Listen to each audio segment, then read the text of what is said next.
Olá, o meu nome é Ana Luz e eu vim falar de livros como eu sempre faço por aqui. E antes de mais nada eu quero pedir desculpa pela minha aparência no geral. Eu sei que meu rosto tá inchado, que o meu olho tá vermelho, eu tô com uma reação alérgica a um sabonete por algum motivo. E até minha voz tá meio falhada, eu andei usando ela da forma errada essa semana, então eu peço desculpa por toda a apresentação no geral. Eu espero que vocês não se incomodem com isso, porque se eu não gravasse hoje eu não sei quando eu ia gravar. Então eu tô aqui no início de outubro, finalmente é a primeira vez que eu acho que eu faço alguma coisa dentro do prazo pra entregar leituras pro Halloween, pra você aproveitar esse mês da melhor forma possível.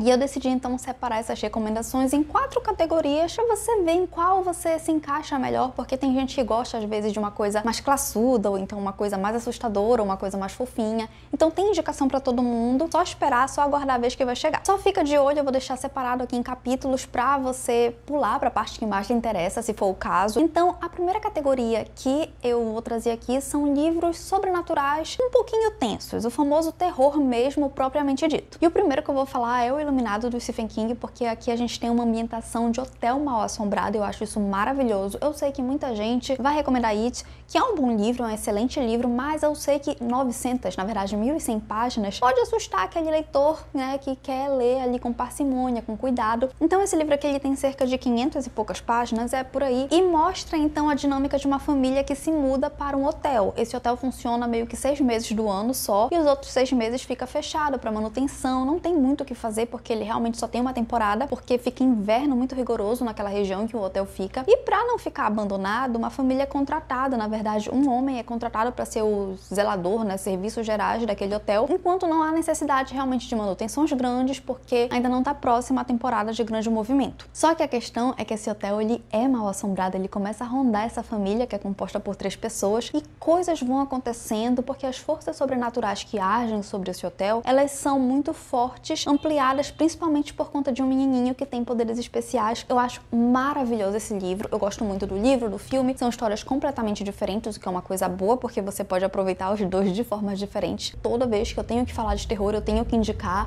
eu sei que é uma coisa assim até batida, peço perdão, mas é o que tem pra hoje. Nessa categoria eu também não posso deixar de falar um dos meus livros assim que eu mais adoro, que é O Exorcista. Eu sei que eu tô até redundante, né, com um vídeo que eu fiz mais ou menos recentemente sobre terror versus horror, vou deixar até linkado aqui, mas é porque eu sempre que eu puder indicar esse livro, eu vou indicar esse livro. E a parte sobrenatural aqui é justamente, de fato, um demônio ou algo do tipo que se manifesta sobre uma família, mais especificamente sobre uma garotinha, que é uma garotinha, assim, que podia ter a maior vida privilegiada. Ela é filha de uma atriz famosa, reconhecida em Hollywood. Então, é uma vida que poderia ser muito fácil se não fosse o fato de que começa ali a manifestar alguma coisa rondando ela, que altera a forma como ela se comporta, a forma como o corpo dela se comporta, e nisso começa-se a fazer uma investigação para saber o que está acontecendo, e a mãe dela, muito preocupada, então, como último recurso, aciona um padre que também é um psiquiatra. Então ele vai tentar ver o que está acontecendo sob as duas vertentes, a vertente religiosa e a vertente médica. Só que a questão é que ele acabou de ser abalado por uma tragédia pessoal, então ele tá com a fé também abalada, e isso acaba sendo realçado aqui na história e traz uma profundidade ainda maior para a história. Eu acho maravilhoso. Esse é um livro que ele é mais famoso pelo filme, né, porque o escritor também é roteirista de cinema, inclusive roteirizou o filme, mas eu acho que eu gosto mais do livro, porque eu acho que eu fico mais imersa na história, até porque eu acho que eu já vi tanto filme que eu fiquei um pouquinho anestesiada, talvez, com a mensagem, a forma como é passada no filme, então por isso que eu adoro o livro. E agora eu acho que o mais sobrenatural mesmo, por motivos que eu não posso explicar, senão eu trago o fim da história, mas é O Bebê de Rosemary. Talvez esse livro e O Exorcista sejam os livros assim que quem é muito religioso,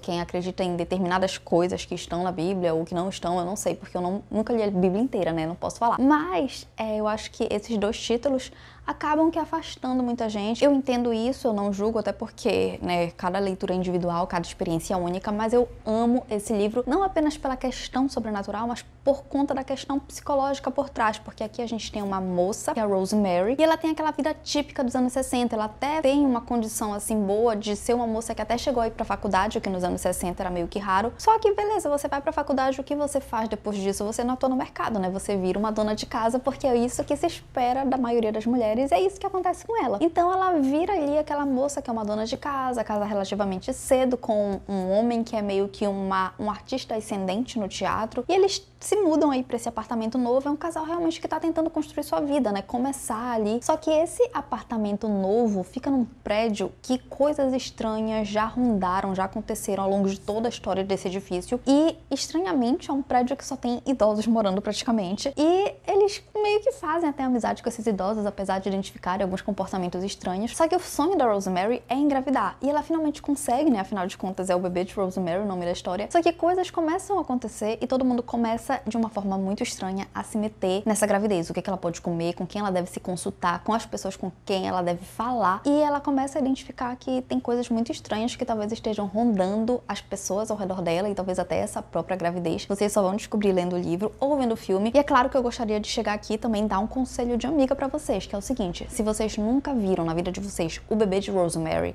não assistam até ler esse livro. É porque o narrador da história é aquele narrador que narra tudo em terceira pessoa, mas ele acompanha tudo que a personagem principal faz, o que ela pensa, como ela age.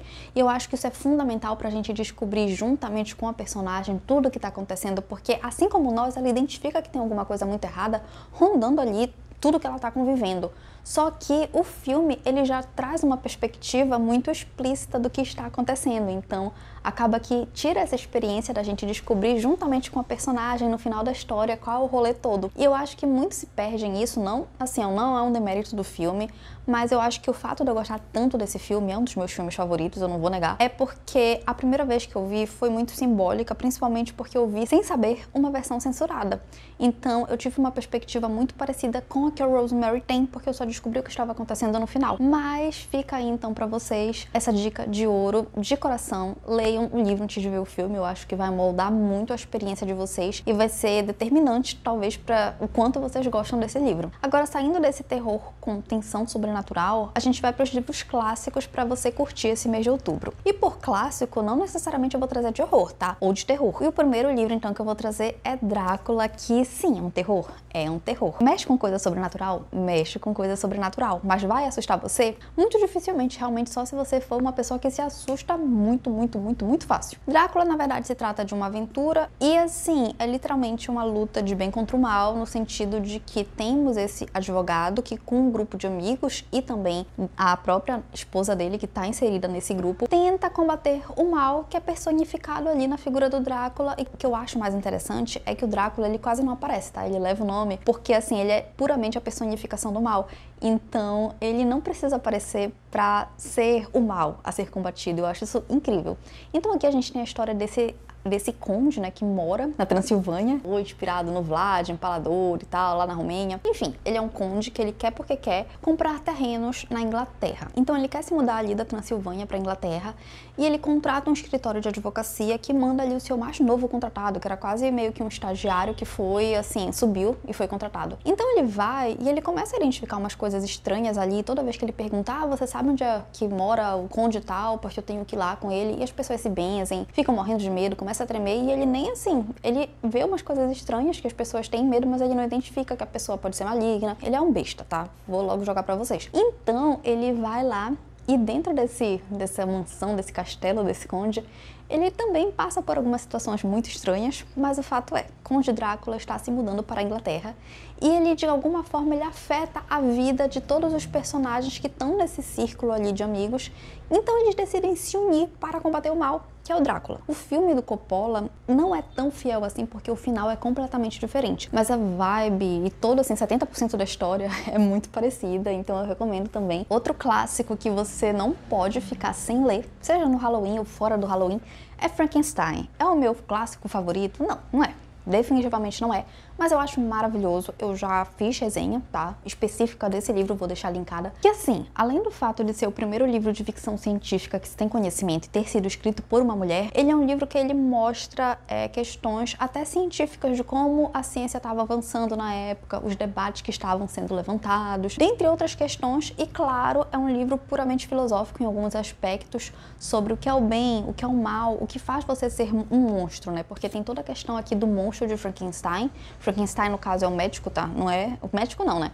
É o cientista, não é necessariamente a criatura, ela não tem nome durante o livro todo. Mas o que a transforma em um monstro é a aparência, são as atitudes, é o comportamento, o que é? E será que uma pessoa não pode ser monstruosa? E assim, eu acho que a experiência de ler Frankenstein pelo menos uma vez na vida, eu acho que todo leitor deve ter, porque eu acho que muitas questões, muitas reflexões podem ser tiradas daqui. Sobre adaptações, eu juro que eu nunca vi nenhuma adaptação que é fiel ao que é retratado aqui. Todas vão por um caminho completamente diferente, mas eu amo aquela versão dos monstros da Universal, aquela versão preto e branco.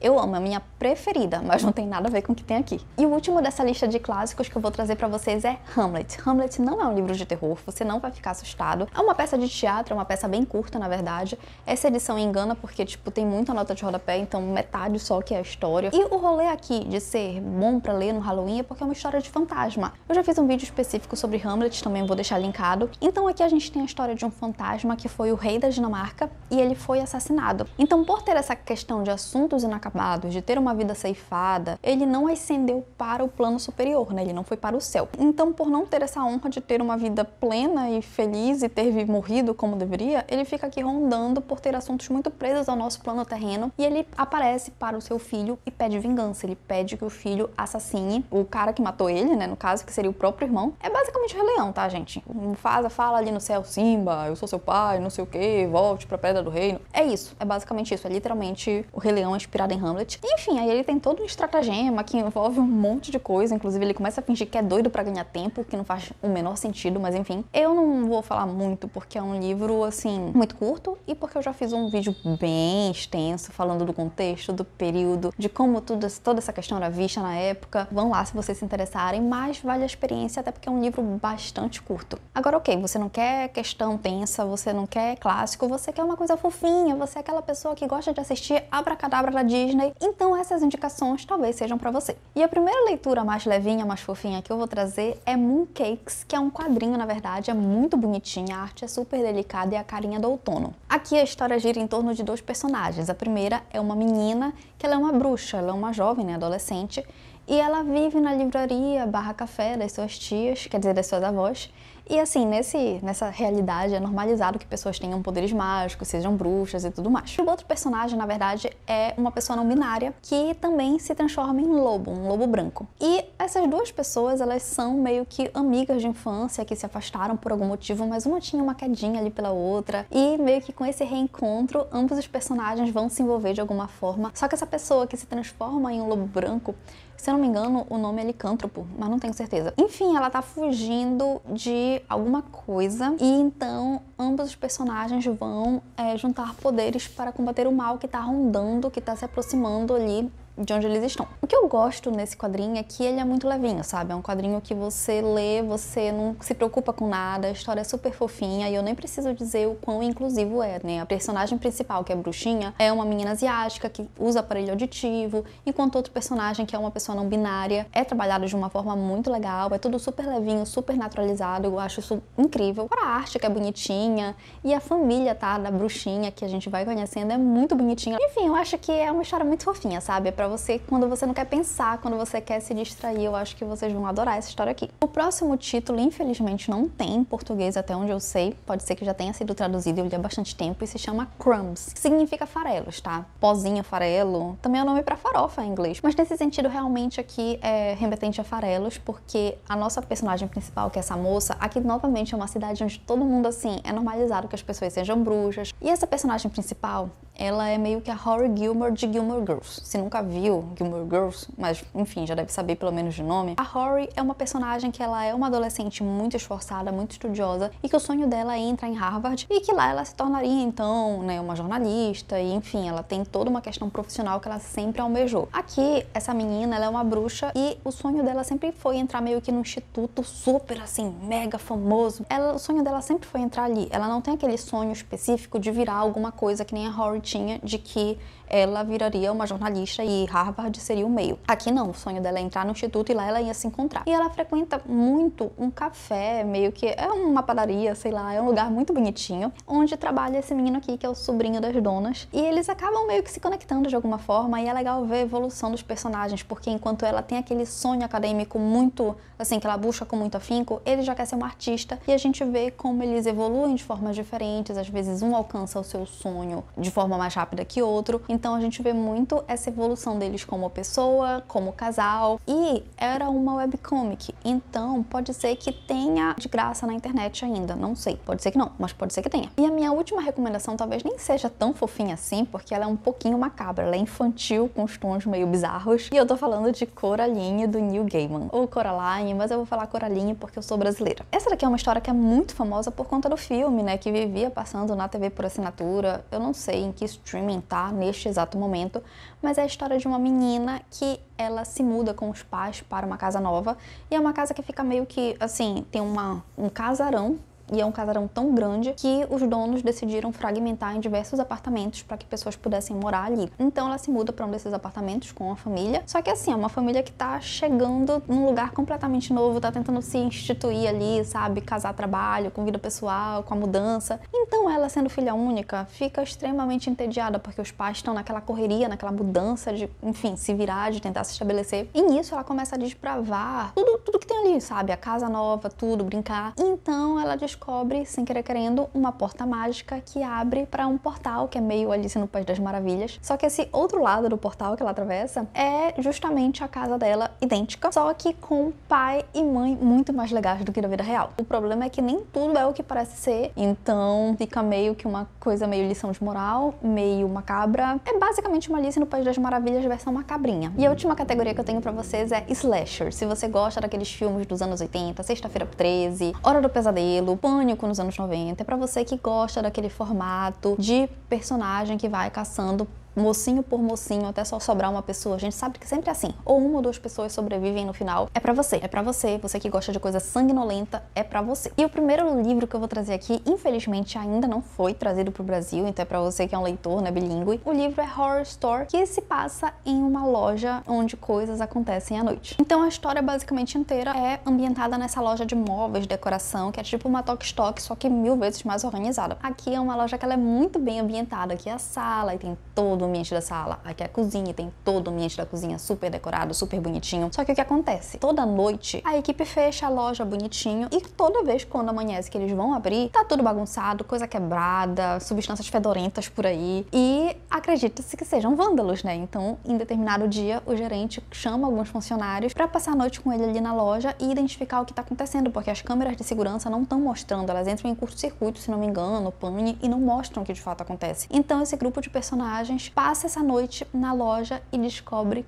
coisas sobrenaturais. E também descobre coisas sobre o passado ali daquele território, o que tinha lá antes de ser uma loja. E o que eu acho legal é que o projeto gráfico é muito divertido, porque à medida que a história vai ficando mais bizarra, o projeto gráfico vai mudando. Os móveis que sempre aparecem aqui começam a aparecer como se fossem, sei lá, instrumentos de tortura medieval, sabe? É meio bizarro. Mas assim, não dá pra esperar também uma coisa super séria de um livro desse, então vai esperando uma farofa. Não é um livro que vai exercitar o seu pensamento crítico, nem nada do tipo, é puramente farofa. E a última leitura que eu tenho pra indicar pra vocês, que também é um slasher, é Cesto de Cabeças. A diferença é que aqui o mocinho não está sendo perseguido por um assassino vingativo. Pelo contrário, a mocinha é a assassina vingativa que tá tentando perseguir todo mundo. Aqui, basicamente, a gente tem uma moça, deixa eu lembrar o nome dela, June. Ela tem um namorado, e assim, namoro de verão, sabe? É um menino que tá fazendo um estágio ali na polícia. E no último dia de estágio dele, né, eles vão voltar pra vida deles normal. Acontece que eles estão na casa do superior desse namorado, e a casa é invadida. Esse policial, ele tem meio que um museu na casa dele, ele adora coisas antigas, artefatos de outras civilizações, e a casa é invadida, e sequestram o namorado dela. E ela fica louca da cabeça, pega a primeira coisa que ela vê, que por acaso é um martelo, na verdade é um machado viking, e ela sai atacando todo mundo. Só que esse artefato viking, por acaso, é encantado, e quando ela sai atacando todo mundo, ela corta direto a cabeça, mas a cabeça continua viva e falando com ela. Então ela pega esse cesto, mas ela vai colocando todas as cabeças das pessoas que ela vai matando no caminho, e a história vai se se desenrolando até ela achar esse tal namorado que ela quer saber o que aconteceu. É do Joe Hill, que é muito famoso, né, esse nome já. Ele já conseguiu fazer uma fama dele mesmo, né, mas ainda tem essa alcunha, né, esse subtítulo de ser filho do Stephen King, o grande mestre do horror, do terror, escritor de O Iluminado, que é o primeiro livro que eu mencionei nesse vídeo. Então é isso, gente. Muito obrigada por ter assistido até aqui. Eu espero que vocês se divirtam se vocês forem ler alguma dessas indicações, ou se já leram essas indicações, comentem aqui pra gente conversar. Eu realmente trouxe coisas que eu gosto. Talvez o que eu menos goste, honestamente, com vocês é Coraline. É porque ele é muito parecido com Alice no País das Maravilhas. Eu não gosto muito de Alice, mas eu gosto muito do filme, então eu trouxe aqui também, além do que eu acho essa edição maravilhosa, é muito bonitinha. Mas eu acho que